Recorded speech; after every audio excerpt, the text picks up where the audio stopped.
pero no hemos olvidado que chimba es nuestra nación. Cambiamos plata por money y un perro ahora soltón. Hacemos cao para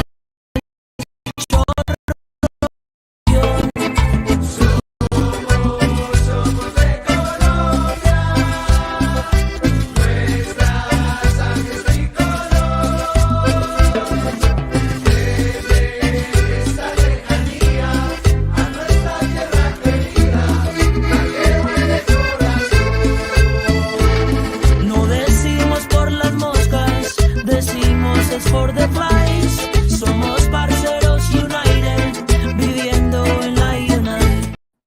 Parceros. El parcero Dani checking in. This is the Parceros Take, episode 42. I don't know what happened, bro. My bad on that. Me on the controls. I messed up on that. But this is the Parceros Take, episode 42 with my buddy Andy Deossa. Háblamelo, papi. ¿Bien o qué? Parcero, aquí estamos otra vez activos, todo bien. Claro, papi. Like I said, guys, this is the Parceros Take. It's a space, an environment where we talk about la Selección Colombia. We give you previews, our analysis, and hablamos. Y así como nosotros le damos el análisis, this is for you guys too, for you guys to check in on the chat here on Instagram. Así, what's up, what's going on, everybody? Acá en el chat de YouTube, acá el Parcero J, shout out to el Parcero J. Haven't been able to make it to a few episodes, but we back though, we back. Hablame, Andy, how's everything, bro? How you feeling, man? How you feeling? ¿Cómo te dejó ese partido contra Bolivia? Parece difícil, el resultado fue difícil, pero tampoco tan triste. I mean, we talked about it in the preview, how it was a game that Colombia needed to show a little bit of their level, I guess, and we kind of failed to do that, pero normal, estamos en un momento muy bueno con la selección, and they're in a good spot in the table, which we'll talk about, so normal. Qualifiers are like that. One game in, one game out. A ver qué pasa con Chile. Pero we had to at least get a point out of that one, man. I don't know, man. You were telling Jay que estás más nervioso que Néstor escogiendo la titular. So what's up, bro? It's mixed. You're giving mixed reviews right now, bro. No, nervioso. Lo que me pone nervioso es esperar la titular a ver con qué sale. But you know how it is, man. You know, qualifiers are always tough, bro. Never mind over there en esa altura de Bolivia. Literal. Nah, for me, bro, me dejó un poquito aburrido, man. Not necessarily the actual loss against Bolivia, because we knew what we were going up against, you know, playing in La Altura. But the reason why I'm left just bored, I went back to, like, it's as if we didn't have a backbone. You know what I mean? Like, the backbone got switched, bro. And then let's go into the way, la alineación, the way we came out. Something I said in a previous episode was literally que estaba tranquilo porque Lorenzo tenía ya la alineación ya lista. He had their starters set, and he didn't make any big changes. Well, in this particular game, in Bolivia, he made changes in every single line, and I was not really expecting that, bro, at all. Literal. Came out with Dita in center back, with Borja on the left, which I expected Borja and maybe Dita, but then, papi, ¿qué me vas a decir, güey? Otra vez con Mateos y Castaño, pa. Yo, if there's one thing we're like wholeheartedly confident about with la selección es que esa mitad no se toca, bro. Esa mitad no se toca. De Ríos y de Lerma. Arias, eso no se toca, bro. It's that simple, and that, to me, just seeing that, I'm like, all right, man, this is where we're gonna start with over here. Like, that's just not a good start. And we did mention that having Borja and maybe potentially having Roger, because of their familiarity playing in Mexico City, I like that. I thought Borja had a decent game, and I thought Roger was starting to get comfortable until he got hurt. Pero just looking at seeing Uribe next to Castaño after the Copa America final, bro, me dio una rabia, güey. Just seeing that, oh my God. And that's something that literally, like, Alejandro Uribe, marica, el primo. Man, parce, la rosca, llegó la rosca. Shout out to Alejandro, Alejo, papi. Yo, that's something that a lot of people, I was talking to a couple of buddies, and they forgot about that, bro. What were we missing? Why did we get beat? En mi opinión, two reasons we got beat against Argentina in that final, right? That's what you're speaking of. Yeah, in the final. It's la jerarquía y los cambios. You could tell Argentina came up here and our subs were down here. Como ese comentario Maradona back in the day. Pero fue la verdad, marica. Like, Castaño and Uribe aren't there. And I don't know what este man de Néstor Lorenzo, he's back at it again, bro. This is what I used to say when he first started in the friendlies, es que se pone a inventar, weón. Sí. And to me, it's a question mark. Todo el mundo le está dando duro, marica. Todo el mundo they're asking, like, what is he seeing, bro, that we're not seeing, bro? And me dejó aburrido, pa. ¿Qué dice la gente? ¿Qué dice la gente? There's a great comment in the Instagram chat that I guess we could start there. They say, Astian, Colombia needed to take more shots. Bolivia had it figured out, knowing there's no air resistance up there, and you rip bangers from anywhere. The way that Bolivia started that game is the way I thought Colombia was going to start that game. Facts, bro. Facts. Bro. The fact that they got out to that quick start in like 5 minutes, I was like, oh, snap. Like, these guys la tienen clara. But I thought I expected that from Colombia. Instead, Colombia took the kind of reserved approach and sat back a little bit. And it's like, do you not see what they're doing right now? Like, hit the ball, man. That thing was just floating into the air. It's exactly what we're saying, bro. It's like, if we were to sit, if we sit and just watch, nos van a vacunar.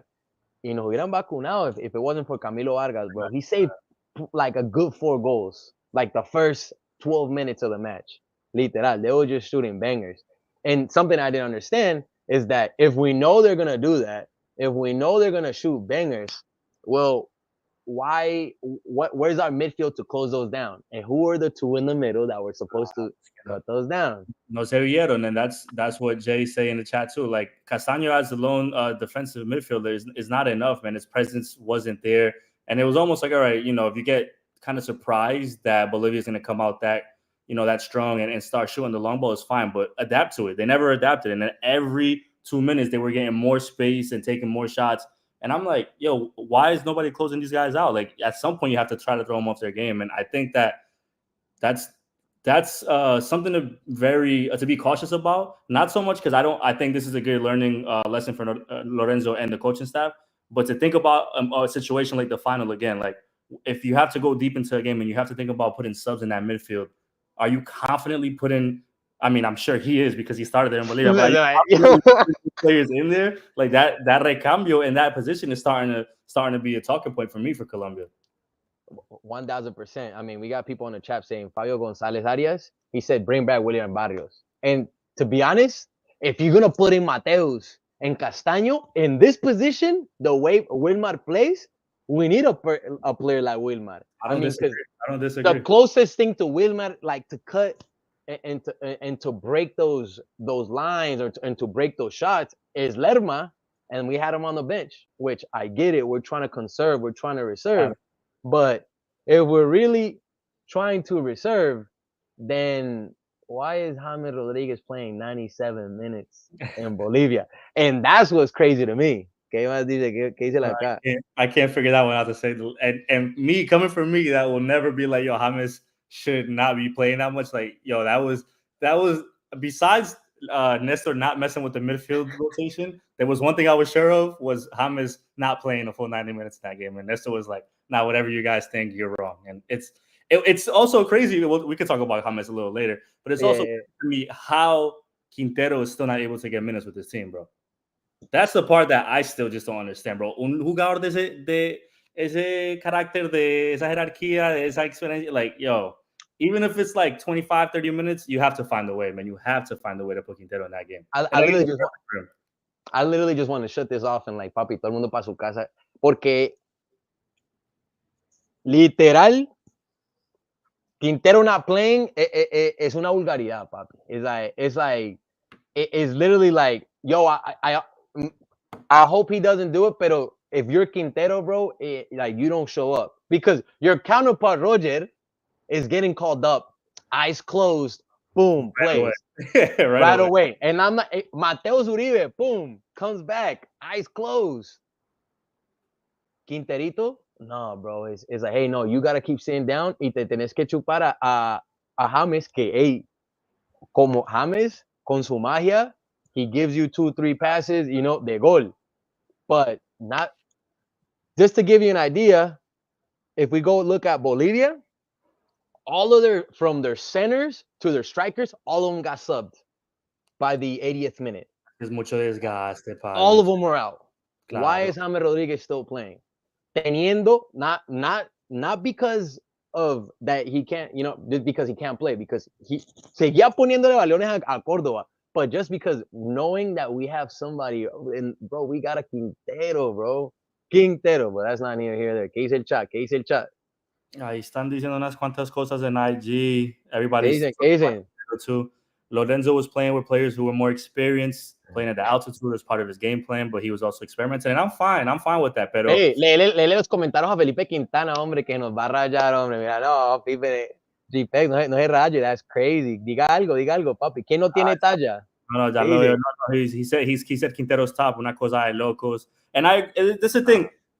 The thing is this, like, you have a like for like sub, so you're not necessarily changing the game too much if you take James out of a game and put Quintero in there, which is the part that is like players or coaches would be like, that's the difficult part, to take your star out of a game and say, hey, maybe the person that we're going to sub him with doesn't necessarily rise to the level. But once again, going back to the Copa America final, you saw how Quintero went into that game, and he was the only one that saw more. Like, yo, there's more than enough signs, and you're talking about a player that has played World Cups, that has played Libertadores finals. Like, we're not talking about a scrub here. We're talking about a crazy player, bro. I don't get it.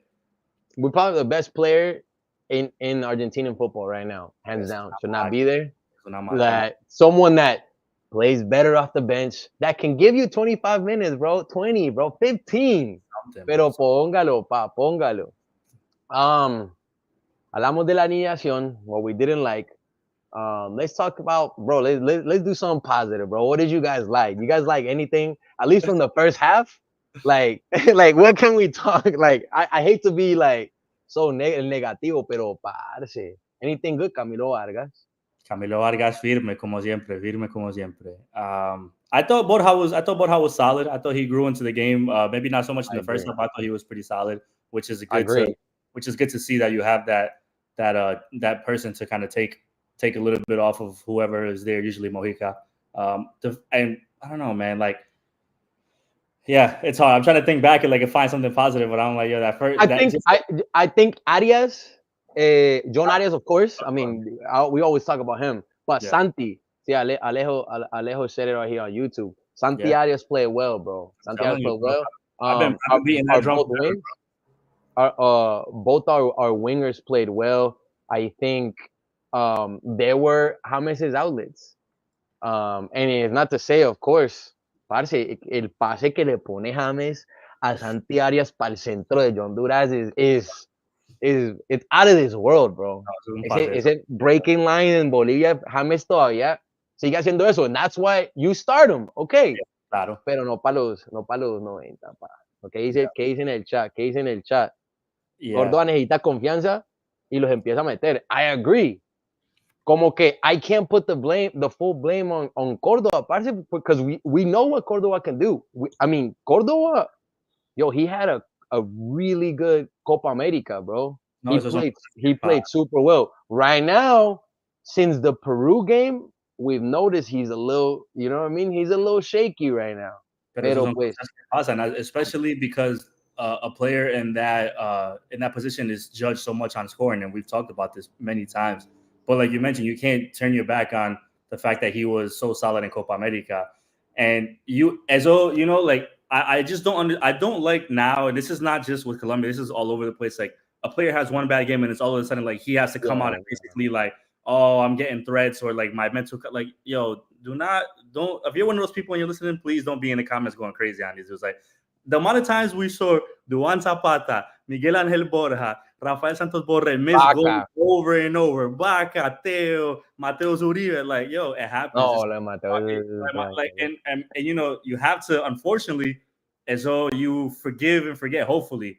Pero if it starts becoming an issue more over and over, then you're like, all right, that's different. Pero tampoco es para matar a Córdoba off of those misses, off of that bad, you know, those bad little moments in that game.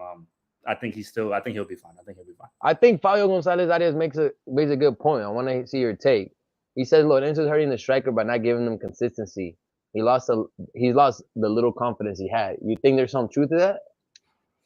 I don't know. Maybe after this game, I wouldn't have said that before the game. I could say that after this game maybe, but then you put yourself in the position, and it's a tough decision that he can make, and we'll discuss as well. Is like, do you go to Duran anyway? Maybe his plan was to start. Maybe his plan would have been to start Duran off of the form that he's in right now in his club team if he wouldn't have been on that yellow accumulation. So it's like, all right, so maybe your plan was, all right, since we don't have him for a game against Bolivia, we're going to put him against a game against Chile. But now, if you're Lorenzo, you're probably seeing the backlash and you're like, maybe I should give Cordoba another shot so I'm not, necessarily taking his confidence. I could see that as a thing. No, I wouldn't have said that before the game, though. I'm low-key with Jay, though. Like, everyone's coming with Cordoba's head. Sí, Pero Durán está volando, pa. Claro. Durán está volando and you gotta play him. It happens, bro. It's a sport, man. You're not perfect. The only difference for me, not an issue, the only difference for me is that we've seen, like I mentioned the names before, do that in games that have left us out of the World Cup. We're not looking at this situation the way we're looking at Duan Zapata missing a wide open net to not help us qualify to that World Cup, right? There's levels and there's differences, and not to trash on any player, but it's all situational when you analyze and look at sports. Of course, you want players to score goals, especially if they're wide open, pero esas cosas pasan. And I don't think it's necessarily an indictment on him. It's just the bad result, the bad moment for him, and now se la están montando. Pero, I think it's unfair to see that for sure. Going into the second half, where Roger's off, which, hey, shouts to Roger, like you said earlier, you could tell he was getting into the rhythm of the game. He was starting to beat, those players, and he got the red card. Exactly where the play where we want to be. Vemos que did the game change a little bit? Did things move? Not for the better. They changed, but not for the better. I just don't understand how Colombia played 80 minutes, however many minutes, 70 minutes up a man, and it didn't seem that way. And that's credit to Bolivia, of course, but that's also, to me, a sign of what we talked about in the past, of like a little bit of being one-dimensional and not having a different approach in the way that you go about things, right? And you think, all right, a team goes up 1-0 on the road, like things are gonna ease up a little bit, and they did seem to ease up a little bit, and they found spaces. But to me, it was more so that they weren't in enough dynamic looks in the final third. You kept seeing the same thing. You kept seeing kind of the same. It's not working. Clearly, it's not working. Bolivia has the bus parked. Like you as a coaching staff have to say, okay, if this is not working, and this is why we said in the preview the subs were so important. How were those subs going to change that game? But I didn't expect the subs to be the people that usually start. That was the issue. Rios goes in right off the rip of the second half. Then who came in next? Yasser came in. Yasser, yep. Lerma came in.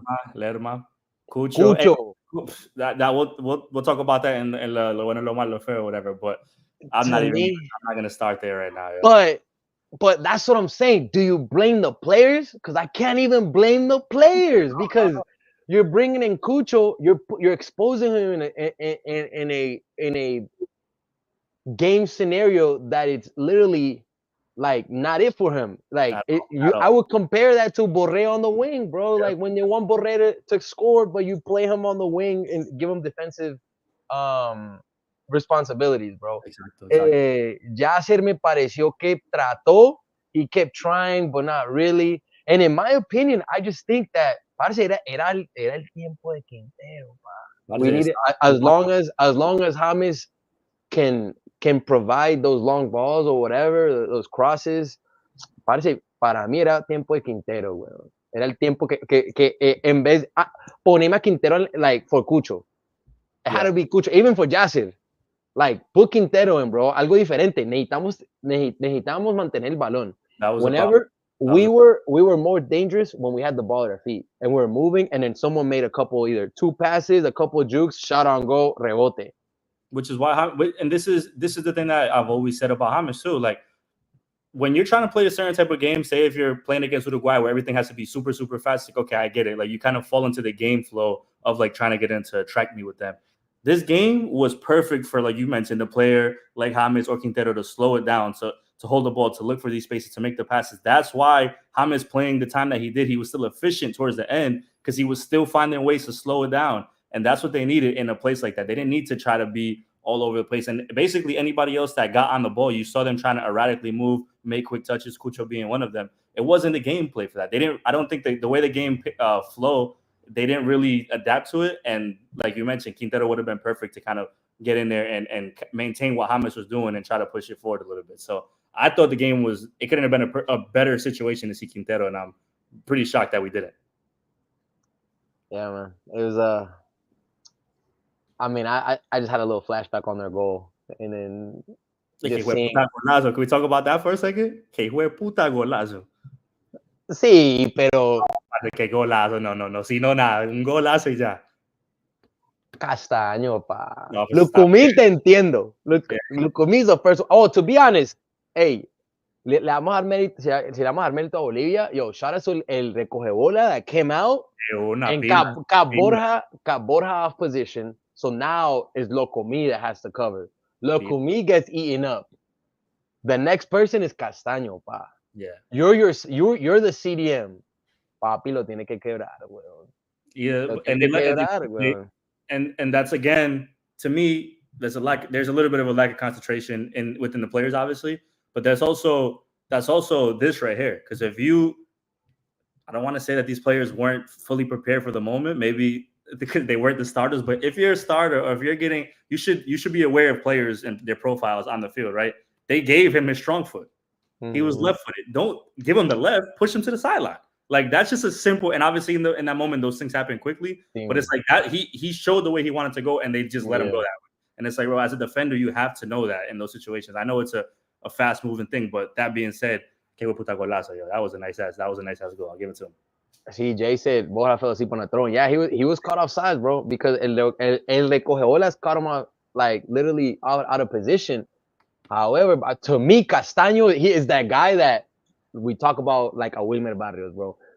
In the second half, when Lerma came in, he had a similar in the middle, like a 50-50 ball. Y ese man entró thing, and the ball went out of bounds, bro. That's exactly what we need from that position, especially if you're the last person before the goal, man. Parece que le saque roja. Que le saquen roja, huevón, and then we're... Pero no, muestre garra is what you want to see from players like that, right? Show some physicality and show in those moments. Like, we can't be having these same conversations months after months of people not showing that I guess that mental and that picardía when there's ready to, like, you know, in those moments where you need a defender to step up. Bueno, pues decímelo, lo bueno y lo malo y lo feo. ¿Qué fue lo bueno para vos? I think you guys took it. ¿Qué dice el chat? Lo bueno. I think you guys took it with Santi Arias. I've been on this show for a long time saying that I'm very confident in him as a defender, and that could be, like I've mentioned, my MLS bias of seeing him in Cincinnati for a while. But I've always thought he was a good player. Obviously, if he made it to Atletico Madrid one time in his career, it was for a reason, and it's unfortunate that he got hurt the way he did. But I think he's a solid defender, man. He's a solid two-way player in my eyes. And we talked so much about how important Dani Munoz is for La Selección. Now I'm still going to continue to say I'm 100% confident in Santi. He continues to show it. So I want to give him his props to basically what we're talking about, recambio in the midfield, especially defensive mid, to show that there's a solid option there. And I think he gets a short end of the stick sometimes, especially being thrown into that Copa América final. Pero ese man cumple. Yo, para mí lo bueno, espérate, Germán Chávez. La re buena, papi. What's good, bro? We met in Phoenix at Wicked Wolf. Oh, you already know, bro. That was a movie. That was a movie. La buena, papi. Para mí lo bueno fue Camilo Vargas. You know, salió listo. He knew the assignment, bro. There was nothing he could do. No one would get that goal. Nadie lo va a sacar. Pero en este momento, like, we don't have, you know, it's that position that we ain't got to worry about. You know, later on we could talk about, you know, the second goalie, whether it's Mier. Bueno, este man le gusta Montero. Mier, ya se viene Davis también. Pero Camilo was solid, bro. Solid from those long ranges outside the box in the first 15 minutes that we desperately needed him. ¿Qué dice la gente, pues? Aquí están diciendo, I'm going back to Colombia Nico's comment in IG that I missed, es que hágale. Es que ese gol que se comió Córdoba la mete en Borré y Mateos. Bueno. Qué risa. ¿Qué dice acá el 99? Lo bueno, James y Santaguario, lo Mario, Mateos Uribe. Lo feo, el resultado y cómo perdimos. Aquí dice Felipe que lo bueno que hubo oportunidades y Córdoba cagándola, pero le llegó a casi todos los pases. Sí es verdad. And that's another thing where you have to you have to give credit to Córdoba as a striker. His movements off the ball are very, very solid. And they were talking a lot on the broadcast about the timing of trying to get the ball in that altitude, which I never really thought of. But it could be a factor too, because I know that was that one that he could have got a header on, and he almost like it seemed like he mistimed it. But you have to give him credit, Felipe. You're completely right. Que ese man se mueve off the ball, se mueve muy inteligentemente, and it's very good to see those off the ball moves for him. Lo malo to me, I'm gonna go with Lucho Diaz right now, bro. And we've been in that position. Oh, Lucho, really? We've been in that kind of mode, in that conversation a little bit.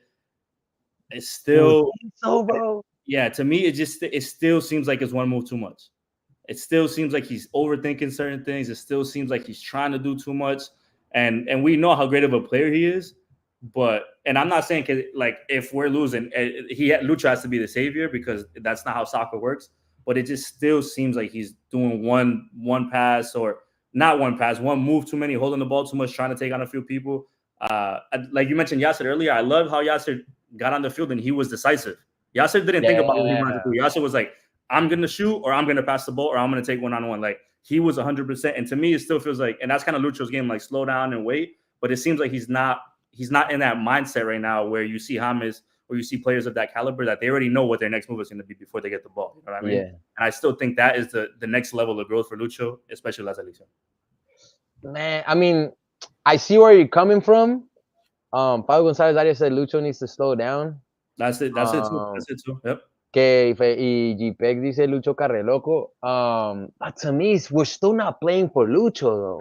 That's to me, because we need to put him on open spaces. You know what I mean? And to me, that's more on Lorenzo. I still think it's more on Lorenzo, but I see where you mean that he's our star player.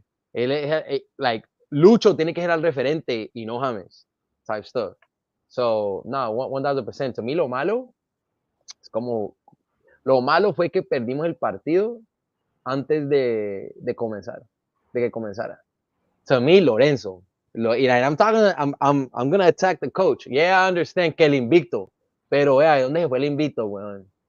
Estamos invictos, pero con Mateo Zuribe y Castaño comenzando, el invicto and talking about the ball, y la altura, que no nos dejaron esto, que los están espiando, que la comida, bro, that's all distractions. To me, it's the excuses, bro. And the players see that. The players can feel it, man. But before the game even started, bro, it's like, we're letting them attack. Y para mí, lo feo fue Lorenzo. ¿Qué dice la gente? Lo malo. ¿Y lo feo? Lo feo for me. Let me start, because I'm already on it. Y lo feo también es Néstor Lorenzo, papi. ¿Cómo te vas a dejar? ¿Cómo vas a dejar a Quintero en la banca, parce? ¿Cómo vas a dejar a Quintero en la banca? We're talking about, bro, we need... dejaste a Quintero en la banca y pusiste a James 97 minutos, pa. Eso es feo, weón. Perdóname. Yeah. Like, I'm sorry, bro. That's disgusting, bro. It's criminal. That's a decision I can't defend it being it's criminal, weón. I'm a fan of James, like, his fan club. And I'm not even talking smack about James, because he still kept sin moverse, parce, pase y mueva y se mostraba y trataba y yo no sé qué. But still, bro, like, help him, bro. ¿Qué es lo que, marica, se nos quema James y qué pasa, pa? He's not even ready to. I don't even think he's 90-minute fit on regular playing field. Mm-hmm. Mm-hmm. And then he's playing 97 minutes en la altura. Yeah, to me, it makes no sense. I have two things for Lo Feo. Lo Feo, to me, was throwing Cucho into that spot. Yeah. It didn't make any sense. A lot of things didn't make sense, but throwing Cucho into that spot, because it was like his first, I guess, really big appearance, and he's going to start getting judged unfairly off of that sample size, when the script was not for him, when he obviously was lost, when he obviously was nervous. Like, it just was a very bad sub. That's all it comes down to. But this is a comment that I was going to say Lo Feo for me, and we talked about this for Copa America. Where is that dynamic ability for Colombia in the final third? Colombia in Copa America, we fell in love, obviously, because they were scoring a lot of goals, but it was a lot of headers and different things like that, some penalties mixed in there. I need to see more of plays from open goals from open play. Like that's what it comes down to for me for Colombia, is what I mentioned earlier about being one-minded or being one-sided in that attack, where it's like you're kind of looking for the same avenues to break down a defense, and when you see that's not working, what do you go to next? I think the top teams that we want to talk about Colombia being the top team in the world and these aspirations they have for the World Cup, they need to show that, because it's like, okay, cool. We've had Copa America, we have to put in the past now. Now we have to look at this current slate of how we're going to move forward from Copa America. And I don't see that. And like everybody's saying in the chat, in Bolivia you could shoot from distance. Why did we not attempt any of those? Why weren't we defending it? And why weren't we doing it? Exactly. So it's like there's still, and I don't like that we're having this conversation, but there's still a lot of figuring out Néstor Lorenzo has to do. And it scares me a little bit, because if you play a team that takes you out of your game for whatever reason, then it's like, how do we react? And how do we adjust? Yeah, exactly. So it still continues to be that lo feo for me. Yeah, Germán Chavez says we don't have the dynamic ability because we still try to play classic Ted. Top teams aren't playing that style. If James isn't inspired, we're playing with 10.5 players a game. Yes and no, though. I think it's still possible. I agree too. I agree too. I think we can do it. However, he doesn't want to. He's not adjusting. Okay, we could play the James. Let's play the Quintero too. Mm-hmm. Or if anything, put Quintero up there too, bro. Like they can play together. We saw it against Poland, of course. It's against Bolivia, but hey, man, we're down 1-0, and you're playing Cucho. That you know what I mean. That he's not gonna give you that much. At least Quintero gives you the shot outside the box, and they can connect with each other. Like you said, I don't see the ability to adjust. Y siga aferrado con James, bro. What worries me is that the rest of our squad, that they get tired of that, because they know, like the Richard Rios. I know you saw those videos and those TikToks of him asking for the ball because he was wide open to take a shot, and James wouldn't give him the ball. Mm-hmm. And you could tell Rios is kind of like just starting to get fed up with it. That's my worry, that we're just so one-dimensional on James, and like we're not playing the rest of our players aren't playing their game, whereas James is a complement to the rest of the players. And I think that's where we were playing well, where James was a complement, not the player.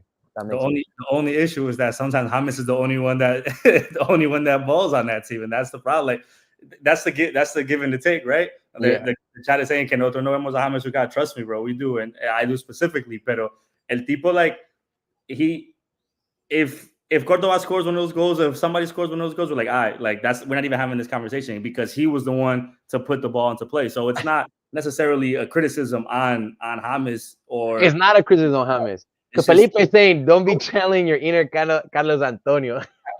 Dani está esperado con No, I've been saying, I said it last time before I even watched Carlos Antonio, bro, because I see it, bro. He's 97 minutes, bro. That's crazy. In Bolivia, it's crazy, bro. It's crazy talk. This isn't no Carlos Antonio, bro. Palabras mayores. And it's even crazier that he was in the closing minutes of that game and still having an effect on it, which I was like, we've said it before. Nothing about James makes sense when it comes to La Selección, bro. He's a different player. It's unreal. It is unreal, bro. No hate on James, bro. No hate on James. Never that. Looking ahead, if we look after this match, what's the table looking like, bro? What's the table?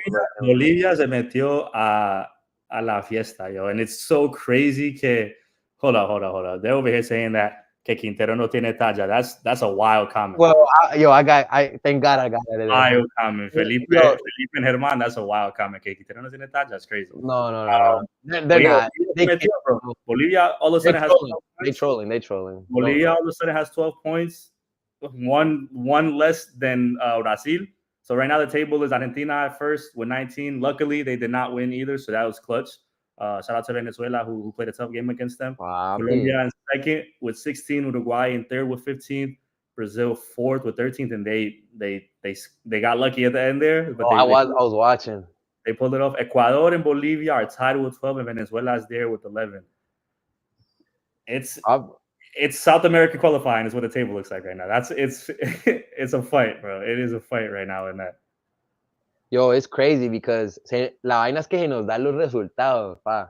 Like Peru, that is literally at the bottom of the table, winning against Uruguay because Uruguay is going through that mess. It's crazy, man.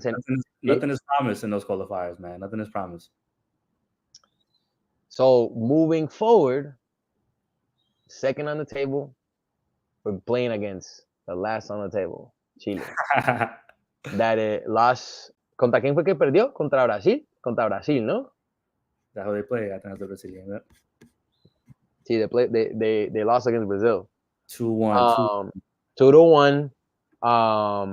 They actually didn't play that bad, pero se nota que les falta. Pero on the other side of the coin is Brazil, that is just like they still finding it. Sí. Playing against the last place team, man. What do you think, man? Like, como que salimos de ese partido, vamos allá. You're Nestor Lorenzo, or maybe not, bro, or maybe not. What's up? What do you do? I'm telling Mateos to make sure he has a comfortable seat in La Tribuna. That's my first order of business. Bro, you know he's not gonna be in La Tribuna, bro. You know that man's gonna be dressed almost with the captain band, bro. Almost. La Tribuna a sudar, a tomar aquí la polita, lo que quiera. I don't want to overreact. That's what I want to say. I don't want to overreact. I think Colombia's fine.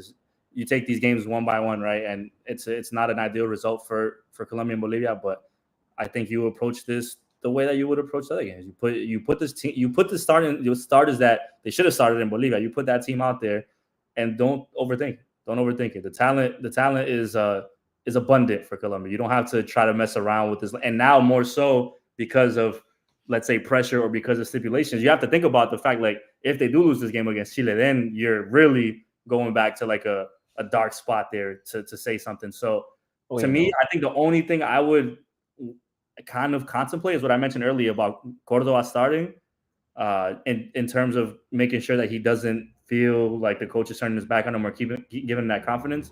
And the one plus about Duran, maybe not, although I do think he starts Duran personally, but the one plus you have for Duran not starting is like you see what he's doing in his club team is off the bench. So you could be like, yo, man, just do that. You know, that's kind of your role right now. So that's a benefit. But otherwise, like, if the players are healthy, if the players are not banged up from Bolivia, if they're breathing fine and all that, tire la dura and go make a statement against Chile, man. That's what you have to do.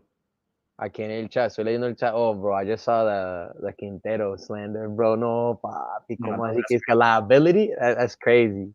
That's crazy. Remote with Rock says Colombia tiene que pelear a Chile. They haven't won an official match since October 2023. Contra Chile toca golearlos, dice R. Duan. I would like that, but I don't think we have to. That's what I'm trying to say about the overreaction. Like, I'd be completely fine if Colombia won this game, like by 1 goal or whatever. I want to see them. Of course, like I just spent all the time saying, play a little more dynamic in offense. Pero a win in this situation just to kind of get that Bolivia result out of the mind is fine. I hope Duran and Yasser both get significant minutes. So like I mentioned, I think Yasser came into the game I think you could tell his confidence is growing and being in Girona, and kind of he's a young player and he's going to have to go through those progressions himself. But he showed that like I mentioned, he's very particular about what he wants to do on the ball, and that at a young age. And I think I've seen commentary from the Girona coach and basically giving him props for that as well. And the pundits in Spain are kind of a fan of him already, which is at that age very impressive. So I hope that he continues to kind of get those minutes, because that's going to be the future for us, bro. I'm glad you mentioned that Girona coach, and because I noticed he's holding him to a high standard. Very, very. Like he already told him, hey, I feel like you're doing well, but I also feel like we gave you the number 10 and you haven't earned it yet. Pretty much letting him know, like, hey, you're doing well, but hey, that's not enough. So yeah, 1000%. For the Chile game, like you mentioned, we have to come back to the basics, man. Parce, I need to see Lerma in the middle with Richard Rios y Arias. I don't want to see none of that. I gotta see Johan. What am I saying? I gotta see Mojica. I gotta see. What am I saying right now, bro? Pero sí, Mojica won that starting lineup, bro. Estamos seguros con Mojica is crazy, bro. Y Santi, que ojalá que esté bien, que esté, like he recoup well on the right side. What do you think about the center back, bro? Like, talk to me. Like, what you, hey, Yeah. Lukumi starting. Lukumi got to play. Yeah. But it's between, I mean, Dita, Davinson, y Jerry. I don't think Dita had a. I'm very indifferent about Dita's performance. I don't think he had a good or a bad. Yeah, I don't think he had either. He was kind of in the middle, and that leads me to believe that he might roll with Davinson, which I'm not mad about. I would be mad if it was Jerry Mina, but you know the reports like Herman on an IG said the reports are that Mina goes.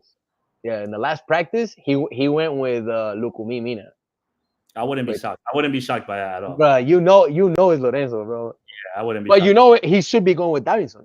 It should be Davinson. I agree. It should be Davinson. Let's see. Pero sí, like so in the back, we'll go, of course, Camilo Vargas, Mojica. We would go with Davinson, Lukumi, Arias. In the middle, John Arias, Lerma, Richard Rios. Up top, think about it. Don't even think about it. Lucho on the left.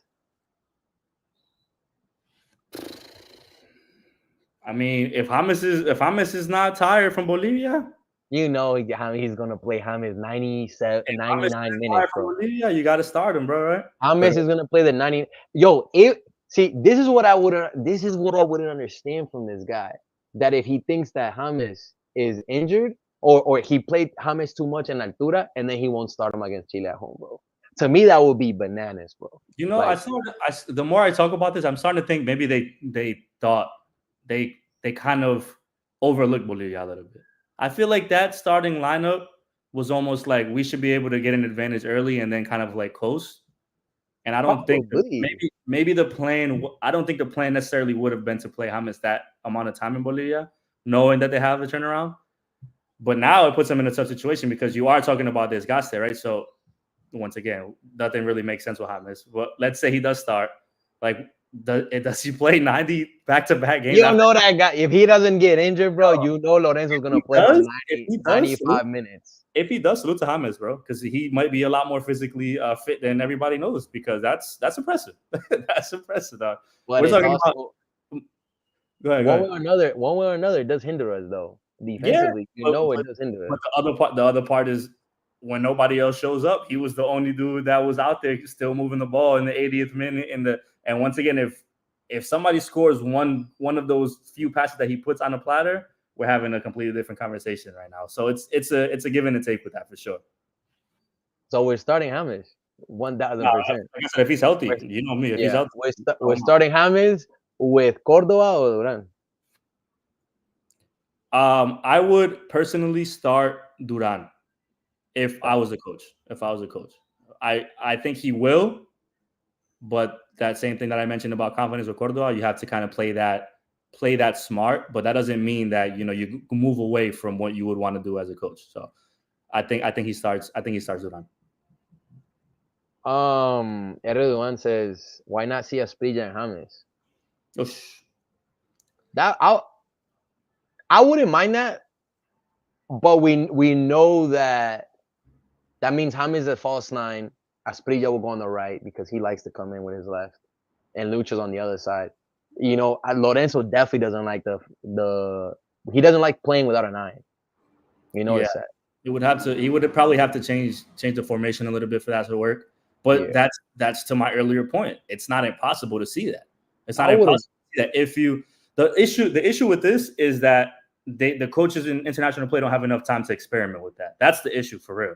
Like, for something like that to happen, you would want it to happen, them experiment with a different lineup and that type of pairing in a friendly or something like that. But you're coming off a Copa America where they're decisive games where you're rolling with the same lineup, same formation into World Cup qualifiers where it's like every game is life or death.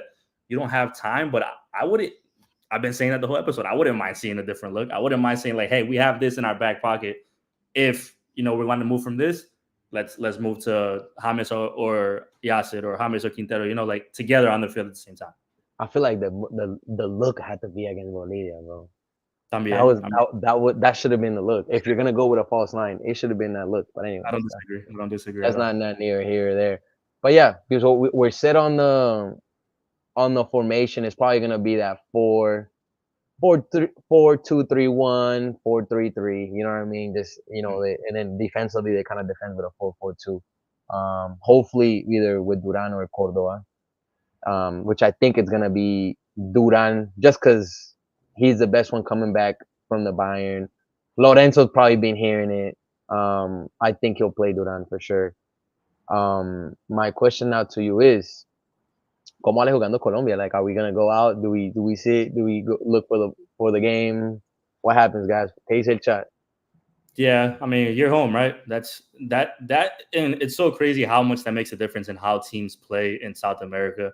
Like, look at Argentina and Venezuela. I mean, that game was hindered because of weather, but like, it almost seemed like Venezuela knew if the game stayed 1-0, they knew at some point they were going to be able to try to really push for an equalizer, and that's what they did against an Argentina team who didn't look similar to how they have in the past. So it's like, it's the give and take of being home and away in South America. So I think being back in Barranquilla, Colombia is going to go out, be on the front foot.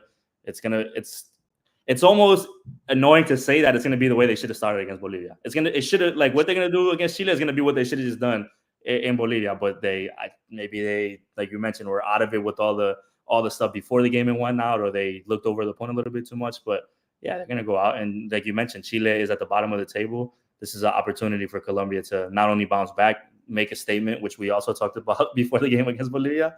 So you don't let these opportunities slip up. 1000%, man.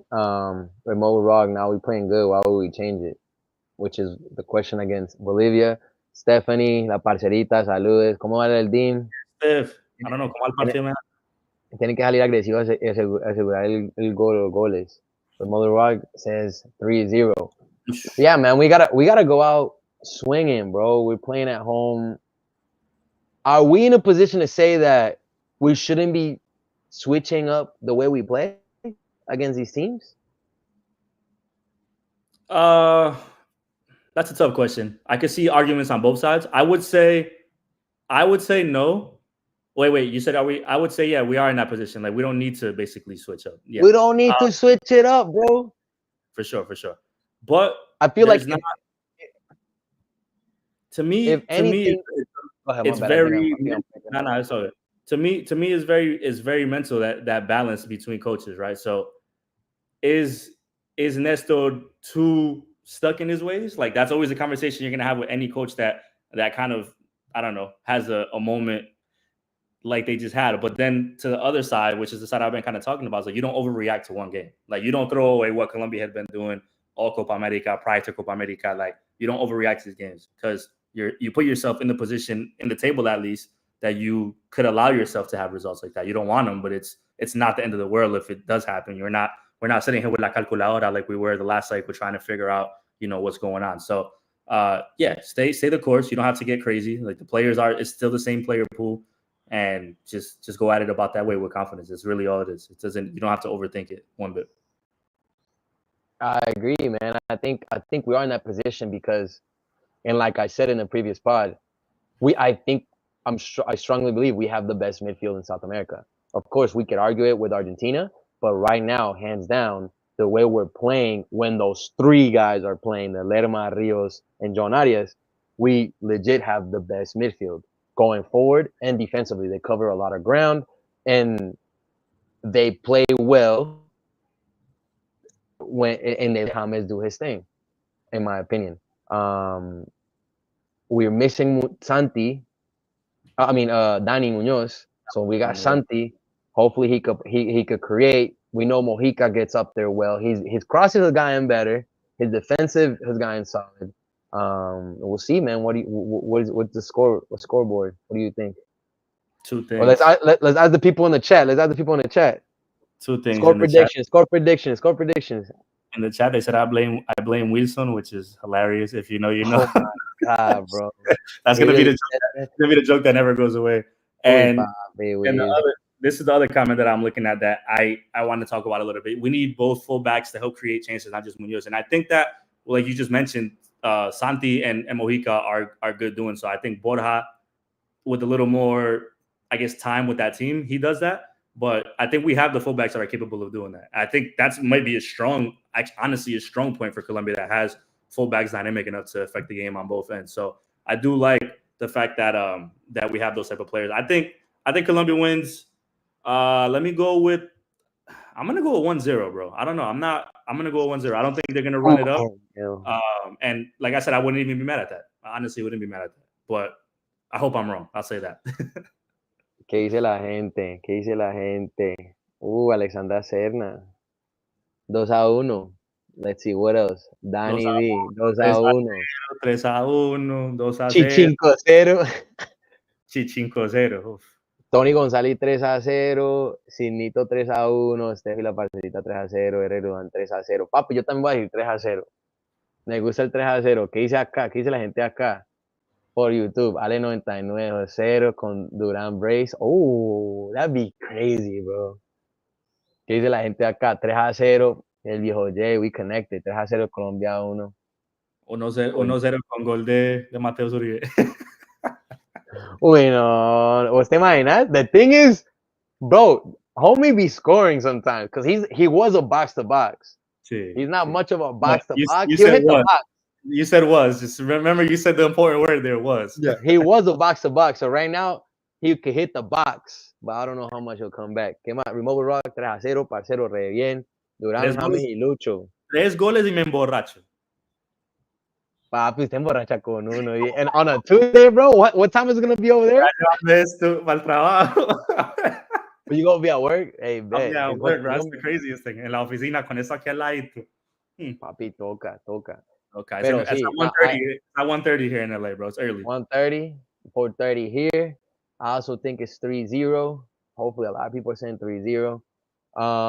But yeah, no, I think we lost. Perdimos el invicto. We got to bounce back.